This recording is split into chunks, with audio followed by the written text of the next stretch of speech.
ઉત્તર અને મધ્ય ભારતમાં ભીષણ ગરમી પડી રહી છે ત્યારે હવે રાતના સમાચાર સામે આવ્યા છે. કેરળમાં ચોમાસાનું આગમન થઈ ચૂક્યું છે. કોટાયમ જિલ્લાના અનેક વિસ્તારોમાં વરસાદ વરસી રહ્યો છે. દક્ષિણ પશ્ચિમ ચોમાસું આગાહીને એક દિવસ પહેલા એટલે કે ગુરુવારે કેરળના કિનારે પહોંચી ગયું છે અને હવે તે ઉત્તર પૂર્વના કેટલાક ભાગો તરફ આગળ વધી રહ્યું છે.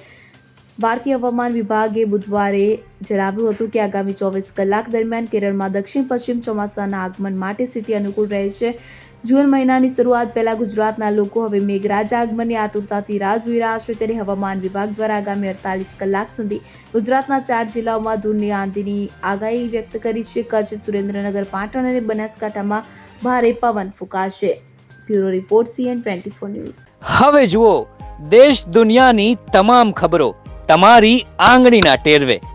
ઉઠાવો મોબાઈલ અને Google Play Store પરથી ડાઉનલોડ કરો અમારી CN24 ન્યૂઝ મોબાઈલ એપ.